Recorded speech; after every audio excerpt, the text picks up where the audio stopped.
Hi, welcome to Healing Humanity. My name is Dina, and I want to talk to you today about the possibility of dying. So, through the last just about 10 years now, I've had a lot of threats, I don't know how to describe it, a lot of warnings, I guess, almost as if people have a greater knowing than I about what's going to happen in my life. Perhaps you have some sort of insight. I'll give you that. However, I also know that through going through everything that I've been through and knowing that God is with me at all times, I don't worry about that. Well, aren't you afraid of dying? No. For for the last well, probably 8 years, I have not worried about dying. How can that be? you know, I was afraid of dying. I absolutely was. The beginning of my journey came directly at the same time that I had just lost my mother to lung cancer, um, and that I got sick, and um, for the second time, right? So it wasn't just once and a fluke, which is what I thought the first time was just a fluke. So I improved a little bit, my body and how I ate and so forth. I didn't eat processed foods much anymore, and um, that kind of thing. I just didn't take it quite seriously enough the first time. The second time, I definitely took it more seriously, and I was invested in making sure that it didn't happen again. But what I didn't know is once God came into my life and he awakened my heart, that was where things changed for me. But I wasn't aware of it. I didn't have a spiritual guru to guide me. I didn't have a book that says this is what happens. When God's um, involved in your life, when He enlightens your heart. I had no idea. I had to go searching, and I mentioned that a couple times, that I had to go really searching to understand what that was. Because if it was the method that gave it to me, then I want to follow that method. But what I found is that's not the case. It wasn't the method that brought it into my life. It was fully 100% a God-given event. So what does that have to do with dying? Well, let me ease your mind. If you are worried about me dying, or if you're looking forward to it, um, it's not up to man. I want to assure you, from this moment forward, if there's nothing else you hear from my mouth, I want you to know that if I go, it is because God intended me to go. It is not because of anything I did, and it is definitely not anything that you did. If I am meant to ascend to God and be by His side, then that is what He will make happen. But for now, I trust, because I believe that He's real, because of the history that I've had um, over the last 9 or 10 years, I believe that I am only here because of God. You know, I there are moments where I shouldn't be here. I absolutely shouldn't be here.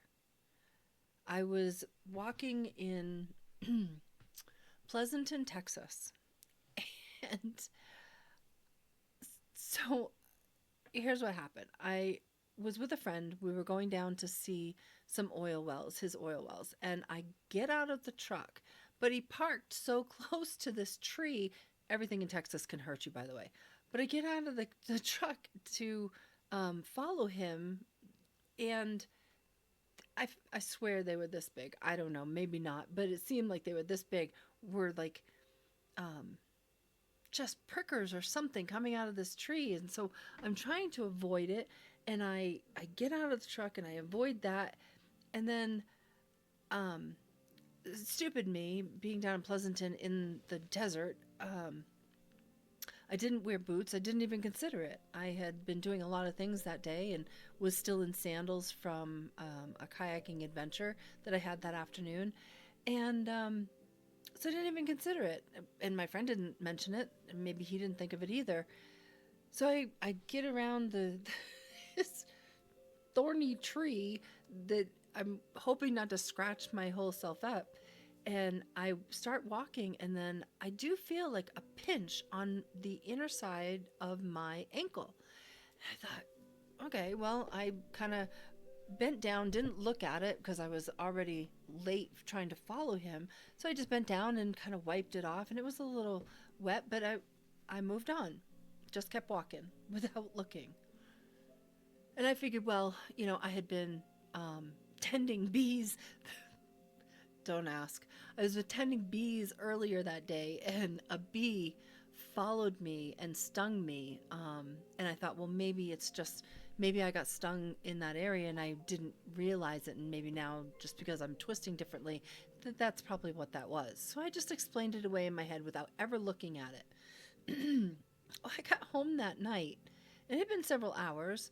I got home that night and I looked at my ankle, and I had two puncture wounds in the soft portion of my ankle, on the inner portion. And it was without a doubt a snake bite. Now, my friend told me we were in rattlesnake country. I cannot tell you that that was a rattlesnake that bit me, but I know the country that I was walking in. And the likelihood could have been very, very strong that that was a rattlesnake. And by the time I actually laid in bed and looked at my ankle, it was scabbing over. And I thought, I called my friend and I showed him a picture, and I said, what in the world what happened to me? And he said, do you feel like you need to go to the hospital? And I said, no, I feel fine. And he was a little nervous, but we both figured it would have done something already if it was going to. And within a few days, it was gone. It was like I could see like a darkness of the two areas, but it was gone. So why do I bring that up? That to me was a moment, and that was a second kind of moment that I had. But to me, that was the moment God was telling me, you belong to me. There's nothing that's going to hurt you that I am not going to cover for you until I'm ready to take you from this earth. And the glory to all that, the most interesting part of all that is that I have been shown that I have a soul.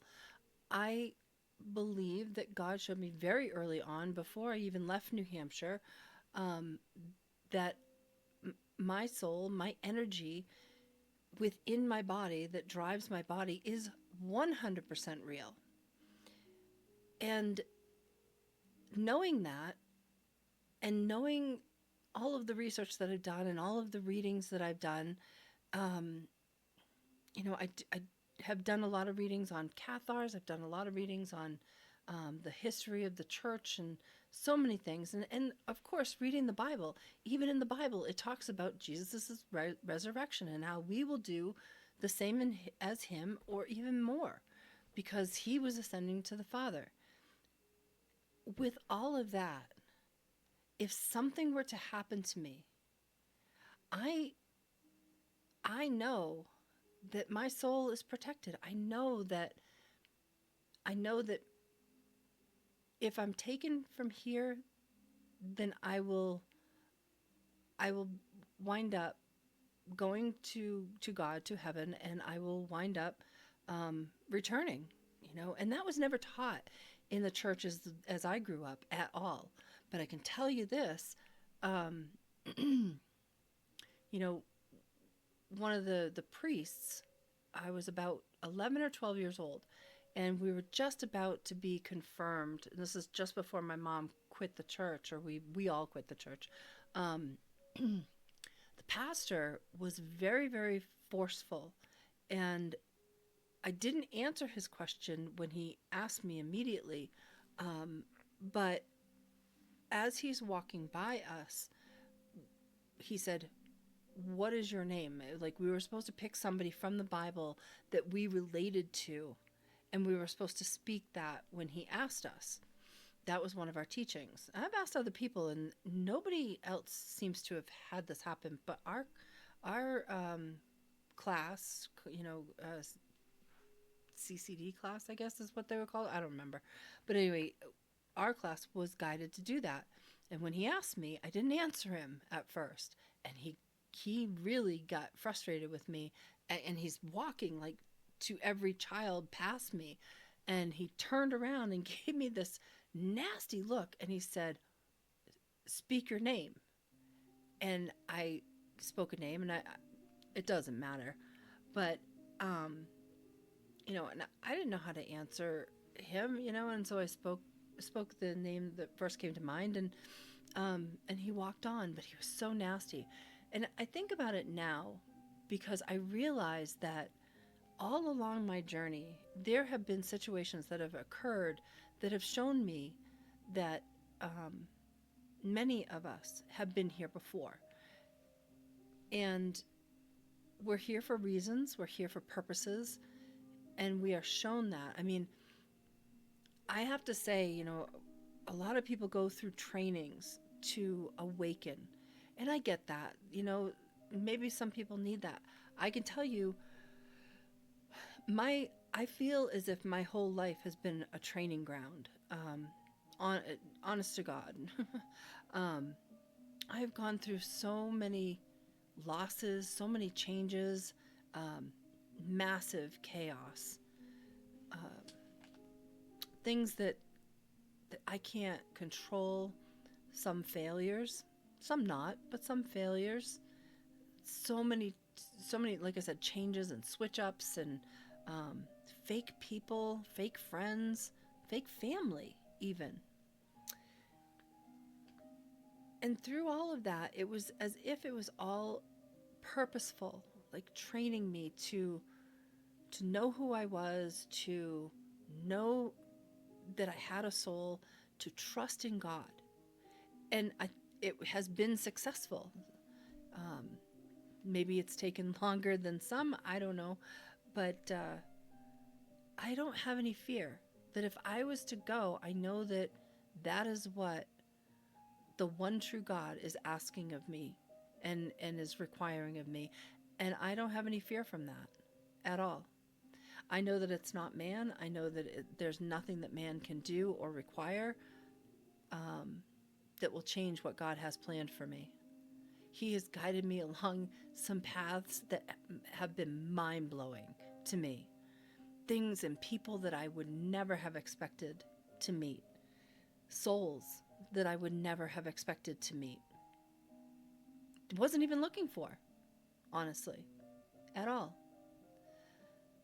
But lo and behold, I'm in their path or they're in my path, and the knowing is incredible.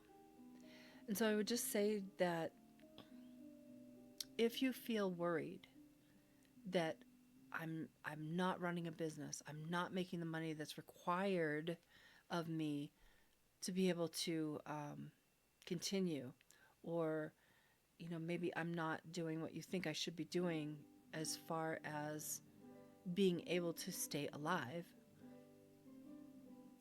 I would disagree.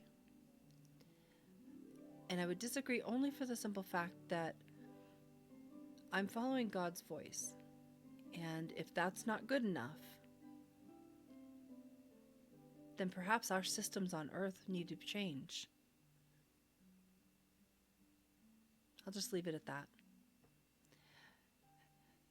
I just think that we all need to start opening our minds a little bit and actually rise up to the things that God has intended for us, and forget the things that man has intended and fixed and developed, because that's not what matters. What matters is the voice of God in your life. And are you following it? Are you doing what he's asking you to do? Because I am. And so I have every assurance within myself that If I'm taken and still doing what I'm being told to do, then that's my time. It's time to go. But I don't think so. I guess we'll all see.